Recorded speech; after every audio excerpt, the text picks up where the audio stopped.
Welcome back दोस्तों। विशिष्ट शिक्षक सक्षमता परीक्षा की कंप्लीट तैयारी के लिए आप हमसे जरूर संपर्क करें। चाहे आप प्राथमिक विद्यालय के सामान्य शिक्षक हो, चाहे उर्दू शिक्षक या माध्यमिक उच्च माध्यमिक विद्यालय के किसी भी विषय के शिक्षक हों, हम सक्षमता परीक्षा का कंप्लीट नोट्स प्रोवाइड करते हैं।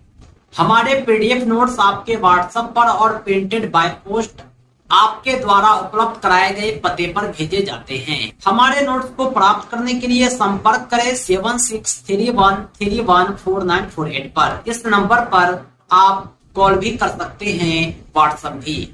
हम इस सक्षमता परीक्षा की कंप्लीट तैयारी कराते हैं और हमारे नोट्स आपकी सफलता के लिए पर्याप्त हैं। सक्षमता एग्जाम क्रैश कोर्स कि आज के इस सेशन में हम भाग 1 भाषा विषय से उर्दू भाषा के 7वें मॉक टेस्ट को देखेंगे। पाठ्यक्रम आधारित 22 प्रश्न आज हम एक बार फिर सॉल्व करेंगे। अगर आप कंप्लीट मॉक टेस्ट चाहते हैं, कंप्लीट सक्षमता नोट्स चाहते हैं, ऑनलाइन मॉक टेस्ट चाहते हैं, तो आप हमसे राब्ता करके हासिल कर सकते हैं। 7631314948 पर कॉल व्हाट्सएप करके आप हमारे कंप्लीट पेड कंटेंट हासिल कर सकते हैं। पहला सवाल है, अमानत की जिद बताएं। अमानत का मतलब होता है दी गई चीज की हिफाजत करना। इसका ठीक उल्टा हो जाता है खयानत। अगर आपके हाथ में किसी ने कोई सामान दे दिया, आप उसकी हिफाजत किए बिना ही उसे बर्बाद कर दिए, तो ये खयानत कहलाया। इमानत और खयानत एक दूसरे के उल्टे होते हैं। अगला सवाल है, हुरूफ की सही तरतीब पहचानिए। हुरूफ तहज्जी दी हुई है, 4 ऑप्शन है, 4 में सही तरतीब तलाशना है। हुरूफ तहज्जी में सबसे पहले पे आता है, उसके बाद चे आता है, उसके बाद डाल आता है, उसके बाद रे आता है। बाकी जो 3 ऑप्शन देख रहे हैं ये सब सही तरतीब में नहीं हैं।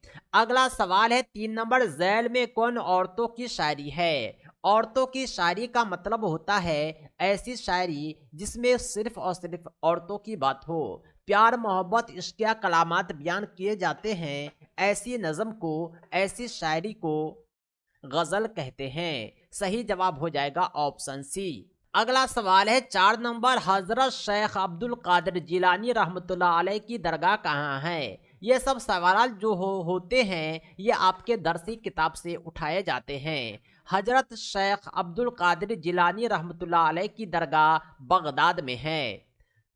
अगला सवाल है 5 नंबर, किस साइंसदान ने बताया कि जबान खुश होने की सूरत में प्यास लगती है। हमें प्यास तभी लगती है जब हमारी जबान पर खुश्की आ जाती है।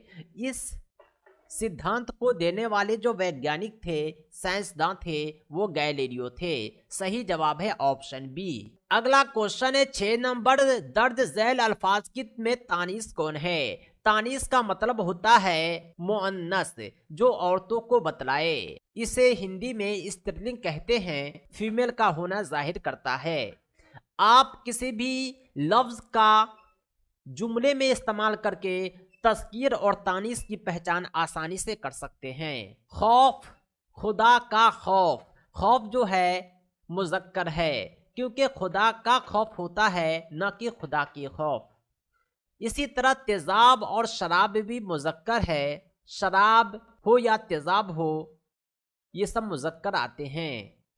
ये चाकू मेरी है, न कि मेरा है, इसलिए चाकू जो है मुअन्नस है। अगला क्वेश्चन है 7 नंबर, झैल में सही तलफ़ुज़ की पहचान कीजिए। यहाँ पर हकीकत लिखा हुआ है, लेकिन ये 3 ऑप्शन गलत हैं। पहला ऑप्शन जो है वो सही है। हकीकत में दोनों बड़ी काफ का इस्तेमाल होता है।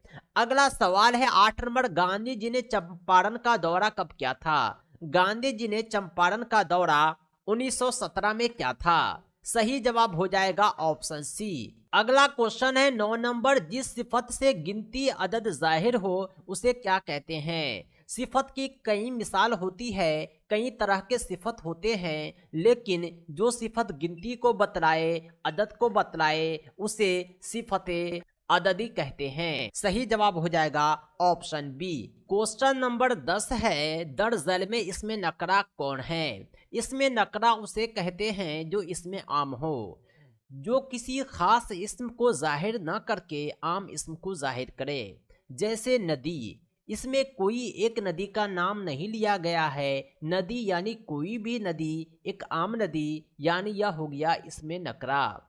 अगला सवाल है 11 नंबर, झैल में सापका की मिसाल है। सापका कहते हैं ऐसे लफ्ज को जो किसी लफ्ज के पहले लगकर एक नया मानादार लफ्ज बनाता है। इज्जत में जब बेसापका लगता है तो बेइज्जत बनता है। बेइज्जत का अपना ही मीनिंग होता है जो इज्जत से अलग होता है, इसलिए सापका की मिसाल ऑप्शन डी में है। अगला क्वेश्चन है 12 नंबर, ऐसा लफ्ज जिसके जरिए जज्बा, हैरत, गुस्सा या खौफ जाहिर हो तो वह कौन सा निशान लगाते हैं। ऐसे मौके पर इस तरह का सिंबल लगाते हैं। ये क्वेश्चन मार्क सवाल पूछने के काम आता है, कॉमा यानी ठहरने के। इसको जो बोलते हैं डबल कोट कौनैन, इसका इस्तेमाल तभी होता है जब किसी कौल को दोहराया जाए। लेकिन गुस्सा, हैरत के वक्त इस तरह का एक्सक्लेमेटरी सिंबल लगाया जाता है जिसे इस्तेजाबिया कहते हैं। अगला सवाल है 13 नंबर, दोस्त के माना नहीं है। दोस्त को रकीब नहीं कह सकते क्योंकि रकीब का माने दुश्मन होता है। बाकी दोस्त को साथी कहा जा सकता है, रफीक कहा जा सकता है, हबीब भी कहा जा सकता है।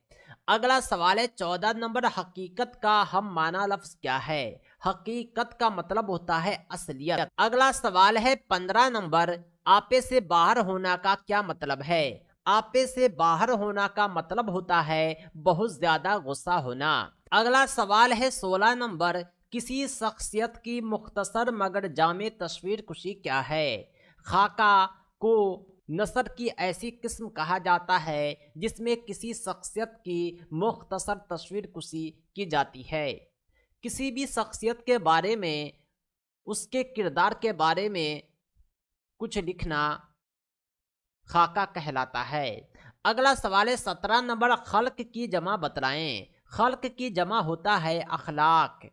18 नंबर सवाल है, पहला मुगल बादशाह कौन था। पहला मुगल बादशाह बाबर था। अगला सवाल है, भारत का कौमी फल क्या है। हमारे भारत का कौमी फल आम है।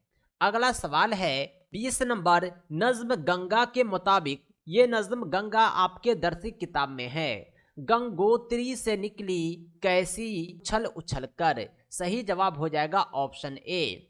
अगला सवाल है, नागार्जुन सागर बांध किस नदी पर है। नागार्जुन सागर बांध जो है कृष्णा नदी पर है। अगला सवाल है 22 नंबर, क्रिसमस का त्यौहार कौन लोग मनाते हैं।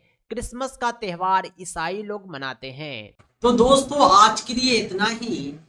कंप्लीट तैयारी के लिए विशिष्ट शिक्षक सक्षमता परीक्षा कंप्लीट नोट्स के लिए आप हमसे जरूर संपर्क करें 7631314948 पर।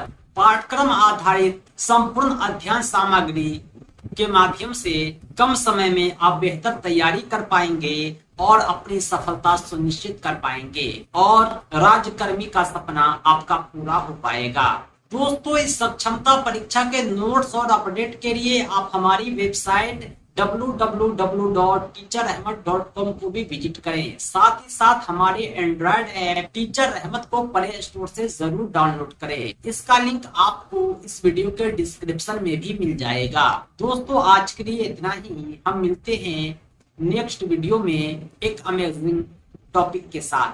Thanks for watching. धन्यवाद।